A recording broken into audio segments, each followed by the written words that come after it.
Hello everyone, welcome to the class. So this is our first class of MCQ.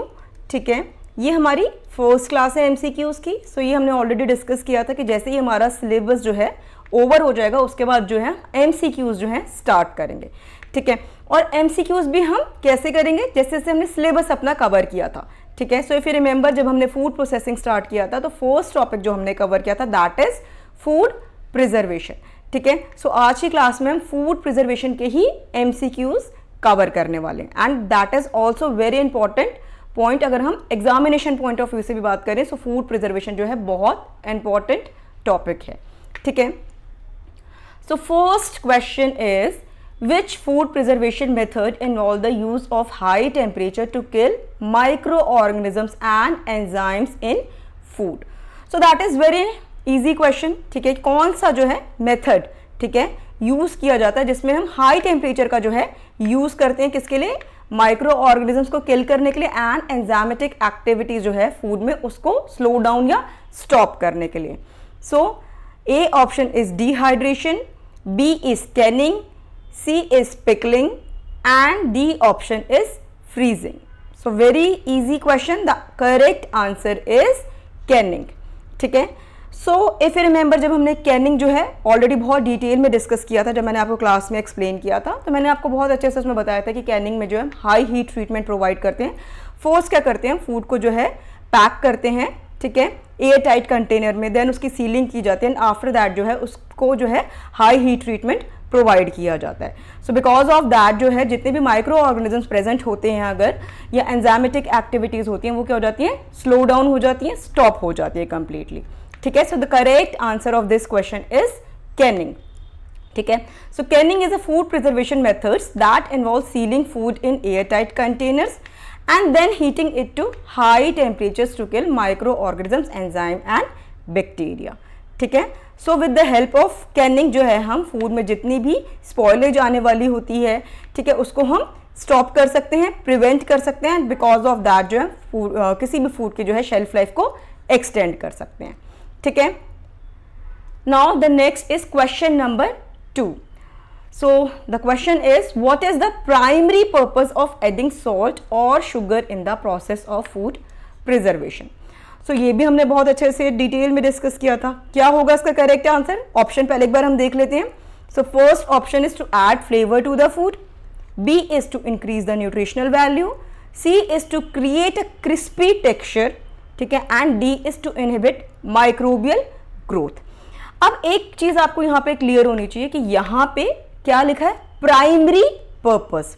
ठीक है, क्योंकि जितने भी ऑप्शंस हैं ये रॉन्ग नहीं है. ठीक है, चाहे वो शुगर हो चाहे वो सॉल्ट हो वो ये सारे फंक्शंस प्रोवाइड करती है. बट यहाँ पे क्या पूछा, प्राइमरी पर्पस क्या होता है सॉल्ट या शुगर के ऐड करने का. सो प्राइमरी पर्पस क्या होता है, शेल्फ लाइफ को एक्सटेंड करना, राइट. एंड वो कैसे हो सकती है, to inhibit microbial growth. So the correct answer is option D, to inhibit microbial growth. And कैसे करता है सॉल्ट या शुगर शेल्फ लाइफ को एक्सटेंड कैसे करता है, तो कैसे करता है, जो वाटर एक्टिविटी होती है उसको रिड्यूस कर देता है सो दैट जितना भी फ्री वाटर होता है वो माइक्रोब्स को अवेलेबल नहीं होता एंड बिकॉज ऑफ दिस जो है वो ग्रो नहीं कर पाते. ठीक है, उन्हें फेवरेबल कंडीशंस जो है अपनी ग्रोथ के लिए नहीं मिलती. ठीक है, so the correct answer is answer number D. ठीक है, सो एक्सप्लेनेशन एक बार हम रीड कर लेते हैं. एडिंग सॉल्ट और sugar to food during the preservation process helps to inhibit the growth of micro organisms such as bacteria and moulds. This preservation methods work by reducing the water activity. So जैसे अभी मैंने आपको बताया कि water activity जो होती है वो रिड्यूस हो जाती है अगर हम सॉल्ट या शुगर किसी का भी ऐड करें फूड में. ठीक है, सो वाटर एक्टिविटी जो है रिड्यूस हो जाएगी. So because of that microbe growth जो है, माइक्रोबियल ग्रोथ जो है फूड में नहीं हो पाती. ठीक है, now the next is question number 3. Which food preservation technique involve removing the moisture content from food to prevent microbial growth. ठीक है, सो एक बार हम ऑप्शन देखते हैं. Option A is fermentation, B is smoking, C is dehydration and D is pickling. So इसका correct answer क्या होगा, answer number C, that is dehydration. So dehydration में क्या किया जाता है, मॉइस्चर को रिमूव किया जाता है, राइट। जैसे आपने देखा भी होगा जितने भी डिहाइड्रेटेड फूड आइटम्स होते हैं, जैसे ड्राई फ्रूट्स हो गए, ठीक है, जिसमें से भी वाटर को रिमूव कर दिया गया। सो आपने देखा होगा वेट वाइज भी वो काफ़ी कम रिड्यूस हो जाता है उनका वेट। सो कैसे होता है, बिकॉज उसमें से जो है मॉइस्चर जो है, मैक्सिमम मॉइस्चर को जो है रिमूव कर दिया जाता है, सो दैट उसके अंदर जो है माइक्रोबियल ग्रोथ जो है नहीं हो पाती, ठीक है। सो इसका करेक्ट आंसर क्या, answer number C, that is dehydration, ठीक है। तो एक बार एक्सप्लेनेशन हम देखते हैं। Dehydration is a food preservation methods that involve removing the moisture content from food by reducing the water content. The growth of microorganism is inhibited. ठीक है। सो अगर आपको ना, मैंने आपको इंट्रिंसिक फैक्टर्स, एक्सट्रिंसिक फैक्टर्स, ये सारे मैंने आपको बहुत डिटेल में बताए थे।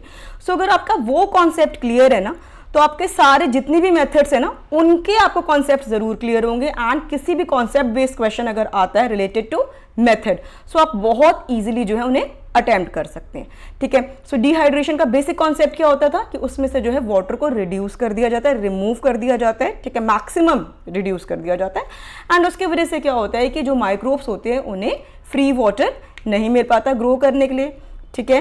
एंड बिकॉज ऑफ दैट जो है माइक्रोबियल ग्रोथ टोटली प्रिवेंट हो जाती है एंड फूड की शेल्फ लाइफ जो है वो एक्सटेंड हो जाती है, ठीक है। सो that is the main principle behind dehydration method. Now the next is question number 4. So the question is, what is the key principle behind the preservation of food through freezing? ठीक है। so यहाँ पे जो freezing method है, right, उसके principal की बात की जा रही है कि प्रिंसिपल क्या होता है, ठीक है। सो ये जो है ना क्वेश्चन, ये बहुत आप ध्यान से देखना, जब आप पेपर आता है ना, तो कई बार क्या होता है आपको करेक्ट आंसर पता होता है, बट क्या होता है कि आप क्वेश्चन जो है अच्छे से रीड नहीं कर पाते हैं, कंफ्यूज होकर क्या करके आ जाते हैं, रॉन्ग ऑप्शन जो है टिक करके आ जाते हैं, ठीक है। सो यहाँ पे जैसे क्या है, प्रिंसिपल पूछा है, ठीक है। सो प्रिंसिपल क्या होता है, एक बार हम ऑप्शन देखते हैं। फर्स्ट क्या है, inhibiting microbial growth, second is reducing water activity, third option is increasing acidity and the last option is increasing salt content, ठीक है। सो वन बाय वन हम ये सारे ऑप्शंस डिस्कस करेंगे। अगर हम ए की बात करें, माइक्रोबियल ग्रोथ को इनहिबिट करना, so that is not the principle. ये तो क्या है, फंक्शन है कि फ्रीजिंग की हेल्प से हम क्या करते हैं, माइक्रोबियल ग्रोथ को इनहिबिट कर सकते हैं। माइक्रोबियल ग्रोथ हो गया, एंजाइमेटिक एक्टिविटी हो गई, ठीक है। सेकेंड ऑप्शन क्या है, reducing water activity, so that is the correct answer. जो प्रिंसिपल होता है behind the preservation of food through freezing, इसका प्रिंसिपल यही होता है कि इसमें हम क्या करते हैं, with the help of freezing जो है हम वाटर एक्टिविटी को जो है रिड्यूस कर देते हैं। एंड कैसे करते हैं, बिकॉज जितना भी फ्री वाटर होता है that will get converted into ice. So microbes को क्या होता है कि फ्री वाटर मिलता ही नहीं अपनी ग्रो करने के लिए, ठीक है। सो फेवरेबल कंडीशंस नहीं मिलती एंड माइक्रोबियल ग्रोथ या एंजाइमेटिक एक्टिविटी जो है कंप्लीटली प्रिवेंट हो जाती है। ये मैंने आपको बहुत डिटेल में जो है फ्रीजिंग चिलिंग में आपको बहुत डिटेल में डिस्कस भी किया है, ठीक है। So the correct answer is reducing water activity. Answer number, option number 3 is increasing acidity. So आपको पता होगा कि फ्रीजिंग का जो है मेथड का कोई भी एसिडिटी से जो है ना वो इंक्रीज करती है ना वो डिक्रीज करती है। And the last is increasing salt content, so that is also the wrong option. So the correct answer is answer number B, ठीक है। सो एक बार हम एक्सप्लेनेशन भी देख लेते हैं। So freezing food preservation work by reducing the water activity in food which inhibit the growth of microorganisms and enzymes, ठीक है। The low temperature in the freezer slow down chemical reactions and microbial activity, effectively preserving the food and extending its shelf life, ठीक है। तो यही इसका concept यही होता है कि यहाँ पे बेसिकली जितना भी फ्री वाटर होता है that will get converted into ice crystals, ठीक है। एंड बिकॉज ऑफ दैट जो है फ्री वाटर जो है अवेलेबल नहीं होता माइक्रोब्स को एंड वो जो है ग्रो नहीं कर पाते, ठीक है। Now the next is question number 5. So the question is, which of the following food preservation methods relies on the conversion of sugars to alcohol and acids by microorganisms, ठीक है। एंड ऑप्शन क्या है इसके, A is canning, B is smoking, C option is fermentation and D is vacuum packing. So this is very easy question. The correct answer is fermentation, ठीक है। सो fermentation पे तो हमने एक पूरी कंप्लीट क्लास ही की हुई है जिसमें मैंने आपको बहुत डिटेल में बताया था कि फर्मेंटेशन में होता है क्या है कि शुगर पे क्या करते हैं माइक्रो ऑर्गेनिजम्स एक्ट करते हैं, यीस्ट हो गए या कोई भी बैक्टीरिया हो गए, ठीक है, माइक्रोब्स एक्ट करते हैं एंड शुगर को जो है वो कन्वर्ट करते हैं इनटू एसिड्स एंड अल्कोहल, ठीक है। So the correct answer is answer number C, that is fermentation, ठीक है। सो ये क्या करता है कि because of the production of acid and alcohol ये फूड की जो है शेल्फ लाइफ को एक्सटेंड करता है, ठीक है। पीएच जो होता है फूड का वो लो हो जाएगा because of the acid production. So क्या होगा, शेल्फ लाइफ क्या हो जाएगी उसकी, एक्सटेंड हो जाएगी। इसके साथ साथ जो है यूनिक फ्लेवर जो है वो भी इम्पार्ट करता है फूड में, ठीक है। सो एक बार हम एक्सप्लेनेशन रीड करते हैं। Fermentation is a food preservation method that relies on the action of microorganisms such as bacteria and yeast to convert sugar in food into alcohol and acid. The process not only preserves the food but also imparts unique flavor and texture. So flavor and texture को भी जो है enhance करने के लिए fermentation process use की जाती है। एंड अगर हम एग्जाम्पल की बात करें fermented food की, तो योगर्ट हो गया, सॉरक्राउट हो गया, किमची हो गया, इनफैक्ट जितनी भी अल्कोहलिक बेवरेजेस हो गई, ये सारे किसके एग्जाम्पल हैं, फर्मेंटेशन के, ठीक है। Now the next is question number 6. So the question is what is the primary purpose of vacuum packing in food preservation. So यहाँ पे क्या वर्ड यूज किया, प्राइमरी पर्पस क्या होता है वैक्यूम पैकेजिंग का. सो ऑप्शन क्या क्या है, so A option is increasing the flavour of food, B is reducing the need for refrigeration, C is creating a crispy texture and the D is removing oxygen to prevent spoilage. So correct answer इसका क्या होगा, removing oxygen to prevent spoilage. ठीक है. So basically किया जाता है vacuum packaging में. जैसे मैंने आपको क्लास जब मैंने ली थी वैक्यूम पैकिंग की, तो मैंने आपको बहुत डिटेल में एक्सप्लेन किया था कि क्या किया जाता है, एयर टाइट कंटेनर में फर्स्ट क्या किया जाता है, फूड की फिलिंग की जाती है. ठीक है. देन क्या किया जाता है, वैक्यूम क्रिएट किया जाता है. क्या किया जाता है, जितनी भी गैसेस प्रेजेंट होती हैं उसको जो है रिमूव किया जाता है from the container and then उसकी एयर टाइट जो है सीलिंग की जाती है after the removal of gases. So that is called vacuum packaging. So इसमें मोस्टली जो गैस जो रिमूव की जाती है, रिड्यूस की जाती है, दैट इज ऑक्सीजन. ठीक है. Because as you already know कि ऑक्सीजन जो है बहुत ज़्यादा स्पॉइलेज फूड में कॉज करती है. ठीक है. बिकॉज ऑफ फर्स्ट तो क्या फैक्टर होता है, बिकॉज ऑफ ऑक्सीडेशन रिएक्शन. ठीक है. फूड के फ्लेवर्स को चेंज करना, रेंसिडिटी कॉज करना. एंड सेकेंड क्या होता है कि एरोबिक जितने भी माइक्रो ऑर्गेनिजम्स होते हैं, because of the growth of aerobic micro organisms भी जो है ऑक्सीजन फूड में स्पॉइलेज कॉज करती है. तो बहुत बड़ा फैक्टर होता है ऑक्सीजन भी फूड में स्पॉइलेज को कॉज करने का. सो यहाँ पे हम बेसिकली क्या करते हैं, वैक्यूम पैकेजिंग में हम ऑक्सीजन के ही लेवल को रिमूव कर देते हैं, रिड्यूस कर देते हैं, सो दैट जो है स्पॉइलेज जो है उसको प्रिवेंट किया जा सके. ठीक है. So the correct answer is answer number D, removing oxygen to prevent spoilage. ठीक है. So the explanation is vacuum packing is a food preservation methods that involve sealing food in an airtight vacuum sealed bag or container to remove oxygen. By eliminating oxygen, the growth of aerobic bacteria and molds is inhibited, helping to preserve the food and extend its shelf life. So यहाँ पे ना जो explanation है इसमें हमने ये तो बात की है aerobic bacteria and molds की हमने बात किया, बट यहाँ पे ना explanation में oxidation reaction को mention नहीं किया है. तो आप ये फैक्टर भी जो है याद रखना कि सेकेंड फैक्टर क्या, ऑक्सीडेशन रिएक्शंस भी प्रिवेंट हो जाती हैं एंड बिकॉज ऑफ दैट जो है फूड की शेल्फ लाइफ जो है वो एक्सटेंड हो जाती है. Right. Now the next is question number 7. So the question is which food preservation method involve emerging food in a solution of vinegar और ब्राइन. ठीक है. सो ब्राइन, इफ यू रिमेंबर मैंने बताया था ब्राइन क्या होता है, सॉल्ट का सोल्यूशन, एंड विनेगर तो नॉर्मली जो विनेगर एसिटिक एसिड होती है. सो कौन सा मेथड है जिसमें हम क्या करते हैं, फूड की शेल्फ लाइफ को एनहांस करते हैं with the help of brine या विनेगर के थ्रू. ठीक है. सो ऑप्शन क्या क्या है, first is canning, B is smoking, C is pickling and the last option D is dehydration. So the correct answer is pickling. So ये तो बहुत इजी क्वेश्चन है. ठीक है. पिकलिंग में हम क्या यूज़ करते हैं, या तो हम ब्राइन का यूज़ करते हैं या विनेगर का यूज़ करते हैं. हम सिंपल उसमें इमर्स कर देते हैं फ्रूट या वेजिटेबल को.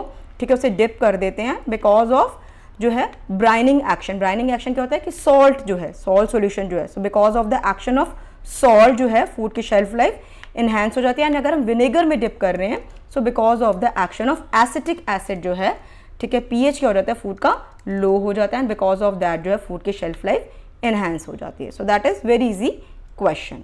ठीक है.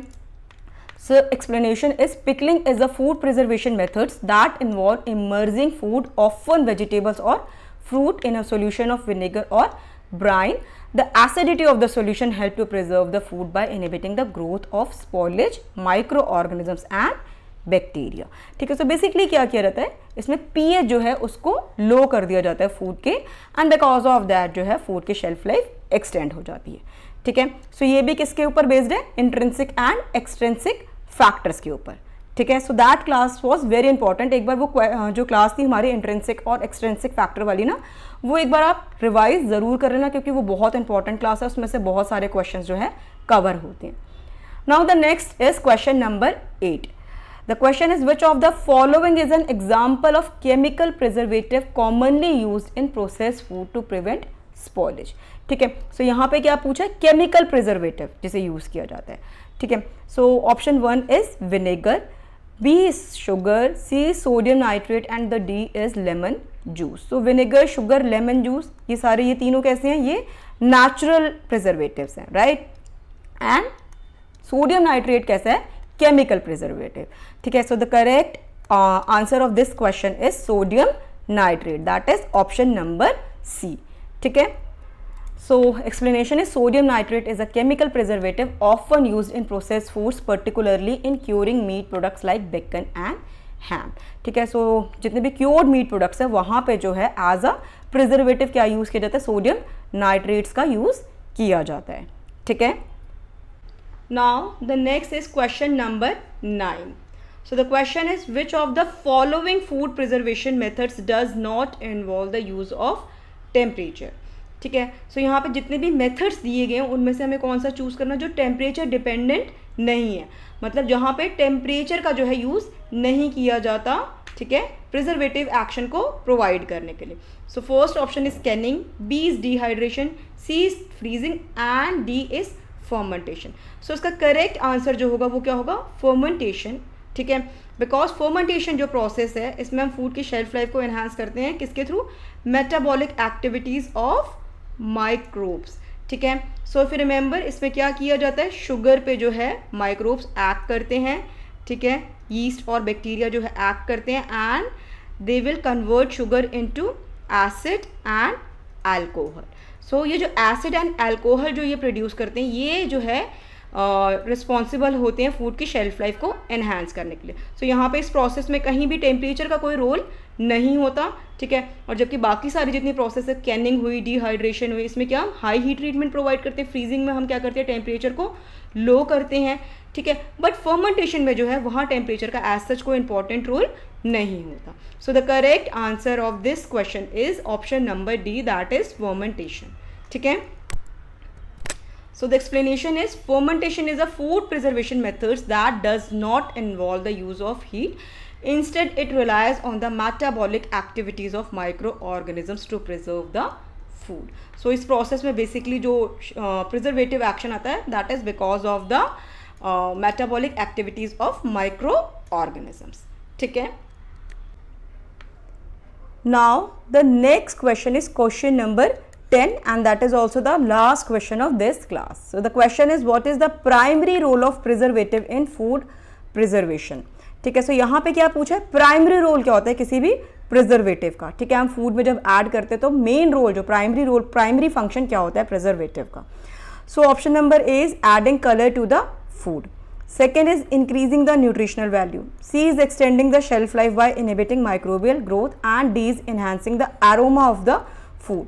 सो इसका करेक्ट आंसर क्या होगा, option number C, that is extending the shelf life by inhibiting microbial growth. ठीक है, सो कोई भी प्रिजर्वेटिव को अगर आप ऐड करते हैं, बहुत सारी क्लासेस होती है प्रिजर्वेटिव की, हमने ऑलरेडी डिस्कस किया हुआ है. ठीक है, सो आप कोई भी प्रिजर्वेटिव अगर आप फूड में ऐड कर रहे हैं सो उसका प्राइमरी फंक्शन या मेन फंक्शन जो होता है वो क्या होता है कि फूड की शेल्फ लाइफ को एनहांस करना. एंड फूड की अगर हम शेल्फ लाइफ की बात करें तो दो फैक्टर्स होते हैं जिनमें ये जो प्रिजर्वेटिव होते हैं वो वर्क करते हैं. फर्स्ट क्या होता है, माइक्रोबियल ग्रोथ को प्रिवेंट करना. ठीक है, सो अनफेवरेबल कंडीशंस क्रिएट करना सो दैट माइक्रोब्स जो हैं वो ग्रो ना कर पाएँ. सेकेंड फैक्टर जो होता है वो क्या होता है, एंजाइमेटिक एक्टिविटी को जो है स्लो डाउन करना सो दैट जो भी स्पॉइलेज आ रही है बिकॉज ऑफ एंजाइमेटिक एक्टिविटी वो क्या हो जाए, स्टॉप हो जाए. ठीक है, सो ये दो फैक्टर्स होते हैं किसी भी फूड में स्पॉइलेज को प्रिवेंट करने के लिए, एंड प्रिजर्वेटिव्स भी इन्हीं दो फैक्टर्स पे वर्क करते हैं, ठीक है। So the explanation is preservative in food preservation primarily serve to extend the shelf life of food by inhibiting the growth of microorganisms such as bacteria and molds. They help prevent spoilage and maintain the safety and quality of the food over time. So primary function क्या होता है, shelf life को extend करना, ठीक है, किसके through, microbial growth को जो है इनहिबिट करके एंड एंजाइमेटिक एक्टिविटी को स्लो डाउन करके या प्रिवेंट करके, ठीक है। सो that is all for today's class, ठीक है। सो जितने भी आज हमने कॉन्सेप्ट डिस्कस किए, लाइक इंट्रिंसिक फैक्टर्स हो गए, एक्सट्रिंसिक फैक्टर्स हो गए, ठीक है, प्रिजर्वेटिव्स हो गए, ये सारे जो है आप एक बार और रिवाइज करना, क्योंकि ये बहुत इंपॉर्टेंट है। बहुत सारे क्वेश्चंस होते हैं जो कैसे होते हैं, कॉन्सेप्ट बेस्ड आते हैं, एंड अगर आपका कॉन्सेप्ट क्लियर है ना तो आप इजीली भी ये क्वेश्चंस अटेम्प्ट कर लेते हैं, ठीक है। सो जितने भी हमने कॉन्सेप्ट आज डिस्कस किए, लाइक जितने डिहाइड्रेशन हमने डिस्कस किया, ठीक है, फर्मेंटेशन डिस्कस किया, तो ये जितने भी मेथड्स हैं ये आप एक बार रिवाइज कर लेना, ठीक है। एंड नेक्स्ट क्लास में भी हम इसी टॉपिक को ही कंटिन्यू करेंगे, इसी के ही हम एमसीक्यूज नेक्स्ट क्लास में भी कंटिन्यू करेंगे, ठीक है। सो that is all for today's class. Thank you so much everyone for this class.